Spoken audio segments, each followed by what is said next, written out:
Hello, my friends. It's been a while since I've done a video on narcissism, and I think it's a good thing.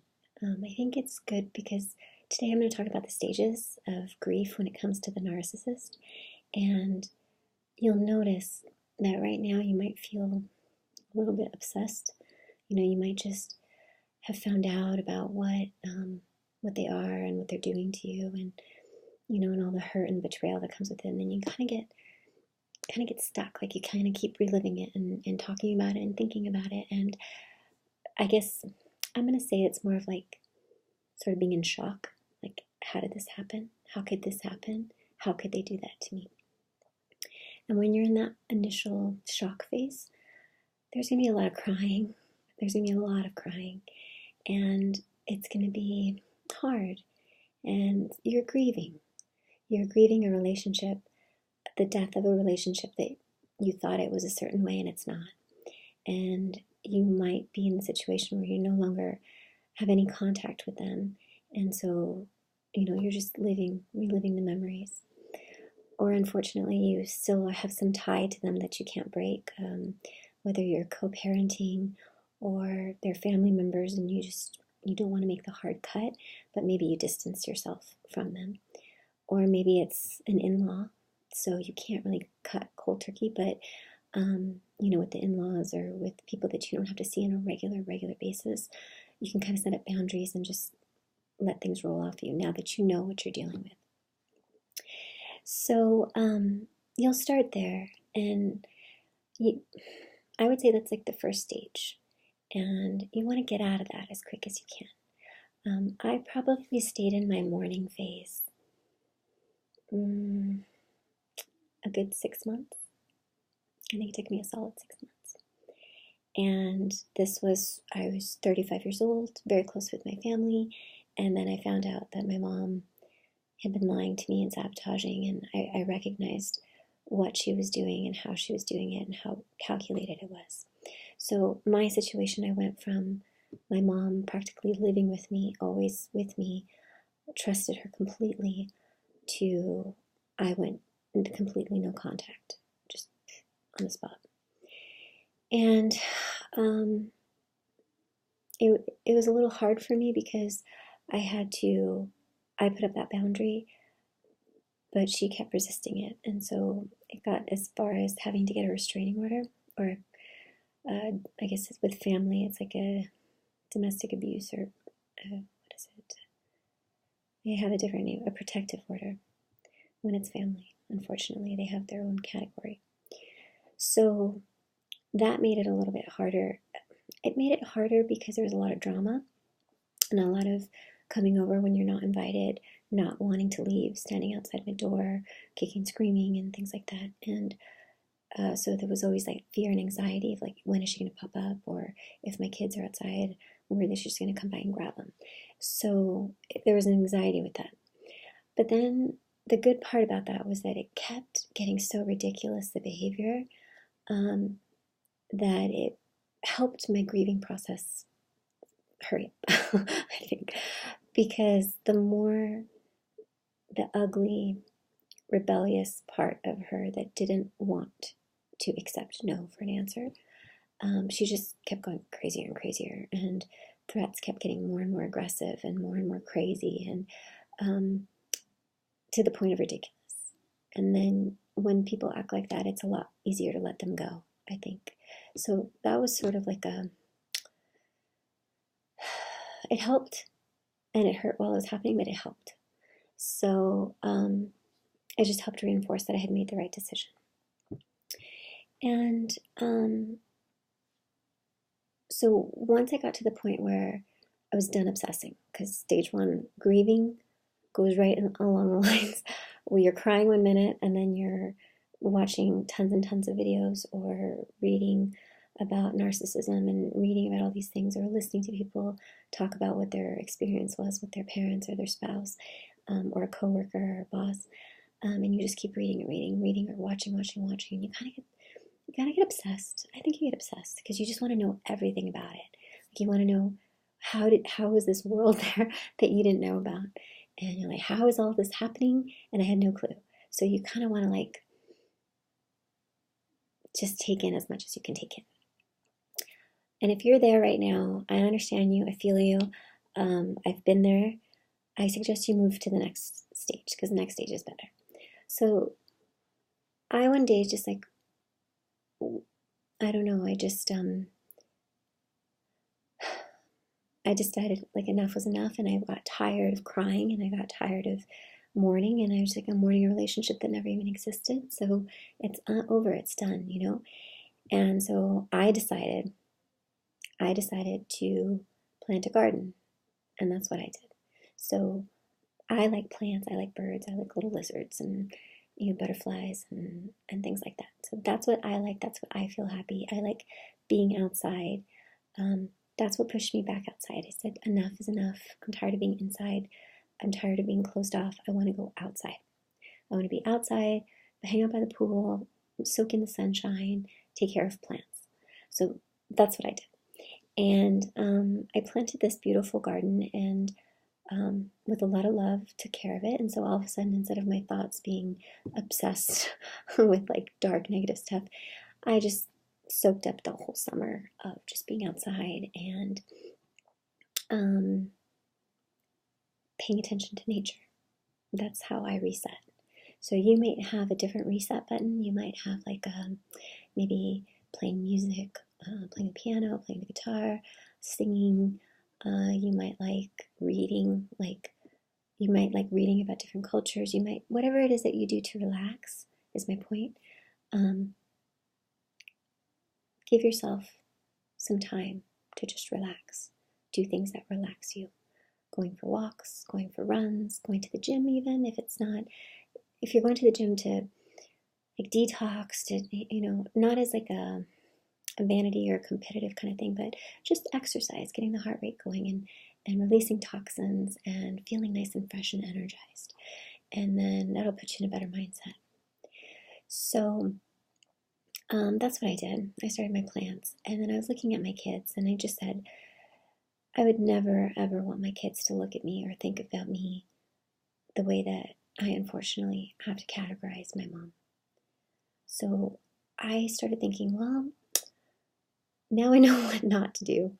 Now I know what really hurts. Now I know all the things that are really troublesome and sad and overwhelming. I thought about all the things that I didn't like that my mom was doing, and I recognized when I was doing it. So I said, okay, well, I've been pretty bossy. I've been pretty controlling. I never say sorry. I'm kind of just what I want to do and just go full speed. And I don't really ask for input, and me right now, I know what that feels like to be on the other end of it. So I kind of feel from the other perspective. And so I don't want to be the cause of that pain to my husband, to my children. So I kind of like put myself in check. Said, am I doing any of those things that hurt so much that my mother does to me? So I would say stage 2 would be reflection. Well, stage 2, I would say, is relaxation. Relax, go find a hobby, do something that relaxes you. Go to the beach, go hiking, do stuff like that. Stage 2, relax. Because you went from like hyper crazy mood, like, oh my God, oh, like super overwhelmed. You need to mellow out. You need to get to the mellow out point.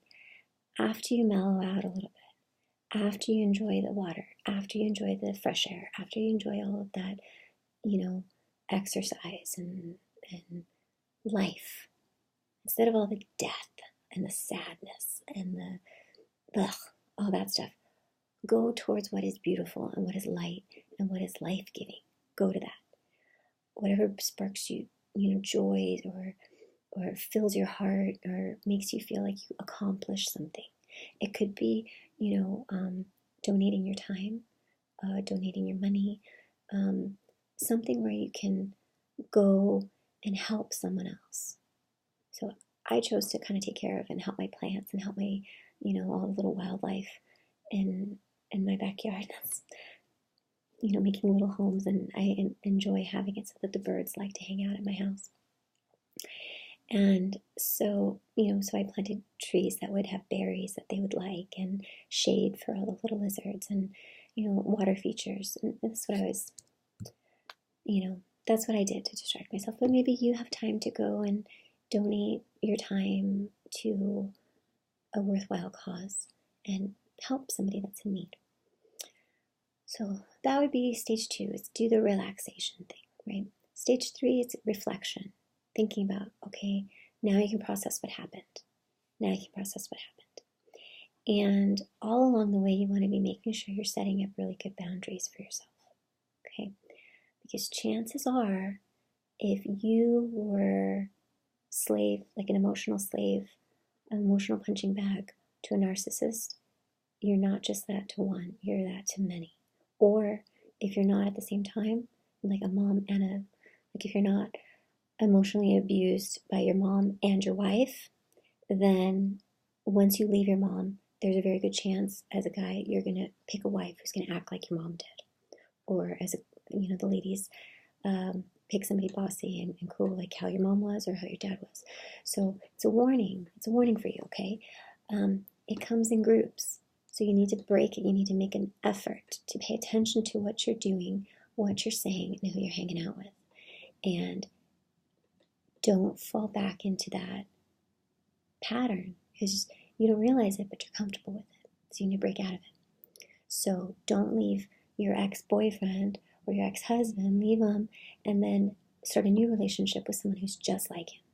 Because whether you like it or not, until you heal, until you find your joy in your life and your purpose and your desire to move forward and your desire to enjoy life, until you get there again, you're still going to be a narcissist magnet. You're going to be a magnet. They're going to see you. They're going to sense you. They're going to sniff you out. So you need to get past that broken part. Whatever is part of you that those people see and they take advantage of. Okay? And it's probably your kindness and your generosity and your willingness to overlook offense, your willingness to just let someone else take the lead, all of those things. There's nothing wrong with that, but don't be a doormat. Don't be a doormat. Don't allow yourself to be abused. Okay, there's no excuse for emotional, obviously physical, but there's a lot of emotional abuse that goes on that doesn't get the attention that it should because it doesn't leave any physical marks, but it messes with your head. So my suggestion to you, get past the obsession stage, relax a little bit, reflect on what you're doing and what you need to do differently to set up those boundaries and to have a purpose that makes you happy, that don't have your joy be tied to somebody where you can't function without them. Like we want to enjoy the people that are around us. There's so much that we can get from quality relationships, but you can't be like needy where you're just like, what are we going to do? What are we going to do? What are we going to do? Like, what do you want to do? What sounds good to you? So take the time to kind of get to know yourself. Forgive yourself okay, so after you can get past all of that, now you're in a better frame of mind and you can forgive yourself. You're going to feel like the biggest idiot ever. How could I have been so stupid? How did I not see that? Maybe all my friends hated this person and I didn't listen. Everybody else saw it and I didn't see it. Or I got scammed for money, I got scammed for my time, they lived with me rent-free, whatever they took from you that makes you feel stupid, whatever they did to you that makes you feel stupid, you have a choice right now. Don't feel stupid. Don't. Recognize that you're a kind person, you were generous, and someone abused. Now you know they're like that, so now you're not going to offer the same way that you did before. That's it. It's an experience and it's over. Your relationship with the narcissist has to be an experience only. It's really important. Don't let it define your whole life, please, because it will suck your life dry. It will leave you a basket case. It will leave you feeling depressed and suicidal and feeling lost and like you're just floating around. Who are they to have so much power over you? So forgive yourself for being conned, because they're all con artists. You were abused, but now you stood up for yourself and you walked away. Or you put up those boundaries where they can't mess with you psychologically anymore. Like in the case of the in-laws or things that you can't, maybe your boss is like that. So forgive yourself. After you forgive yourself, give it some time. You have to forgive them. That sounds like, oh, Vanessa, they're crazy. Why would I forgive them? They're evil, they're wicked, they did everything planned, it was all premeditated. How can I forgive that? How can I forgive that? Okay. I'm not saying excuse behavior. I'm not saying go back to the behavior. I'm not saying to go out and hang out with them, because I firmly 100% believe in no contact. If at all possible, no contact. If you are a ex-spouse, you have kids in common, and you have to have contact because you have to arrange the kids, or you have to have contact, for the visitations and things like that. My recommendation, stick straight to text time. And once the kids get old enough, you can walk them to the door on the inside, let them go, wave through the window. There's no need for interaction. Okay. If you're at Thanksgiving and your in-laws are horrible, and then just go prepared for that. You don't need to engage in it. And then when things happen, it's like, of course they're talking like that. Of course they're instigating. Of course they're pushing buttons. But they're your buttons, so you can override. So you can control your emotions and not play their game. So that being said, you still need to forgive them, and you don't have to. You don't have to do anything. My recommendation to you is that you forgive them, because when you realize how sad these people are, how their whole life is wrapped around lying and conning people and taking and playing these little psychological games. And then if you think about it from their side, if you're exposed, you're going to be left alone. And as the narcissist gets older and older and more desperate, they're going to die alone unless they have really entrenched themselves with people who support the behavior and they're all in this sick dynamic thing. But anybody that can think clearly is going to walk away from them. And I think that's always on the back of their mind. So there's always that fear and anxiety that they're going to be found out and discarded and abandoned. And that's terrifying for them because they can't function on their own. So these people are very sad and they're very sick and they're very far from God. And they really don't have anything of value. All the things that prop them up and make them feel good are just either cruelties that they do to people or superficial things that are here right now and gone tomorrow. So it's not really of substance. So don't forfeit your life and your joy and your, all the happiness that you can have for people like that. It was an experience. It's not your whole life. Thank God you know now, and you can start over. Start over. Have new memories. Have new hobbies. Have new places to go. Don't dwell in the past. And don't let that experience take over your whole life, because that's going to lead to very dark places. So I hope you find this helpful. I said in the beginning of the video, I hadn't made a video about the narcissist in a while, and it was a good thing. The reason is because I'm not thinking about it.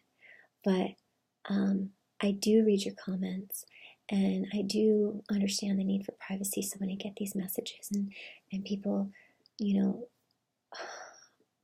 are so open about their private life, I really appreciate that. And I know when you put your comment in there and leave it for a little bit and then delete it, I read it. I did. And when I got started in this process, I would leave comments and then delete them too. So there's no worries. No worries at all. I love you guys. And you're not alone. And what was done to you was completely cruel and unnecessary. And I understand your heartbreak. I just encourage you to flip to the next chapter of your life. And as always, I recommend that you pray and you ask God to help you to help you get rid of the pain. And he'll do that. If you're willing and open to forgive, he's going to help you forgive. Even if it's really hard right now, you'll be able to forgive. And you're going to feel so much better after you do. So feel free to leave a comment below. It'd be fun to let me know what stage you think you're at. And you're like, oh yeah, I'm on this. If you think I forgot one, let me know. And, I think it's good that we keep in contact and that we reach out to each other and we leave these comments and, you throw a like or, so there's connection, there's communication, and that's what we need. We don't need isolation right now. We don't need darkness and depression and hopelessness. We need community. And I'm here for you guys. And I really appreciate all the YouTubers who helped me get out of that first funky stage. So hope you have a good night, and I will talk to you guys again soon. Good night.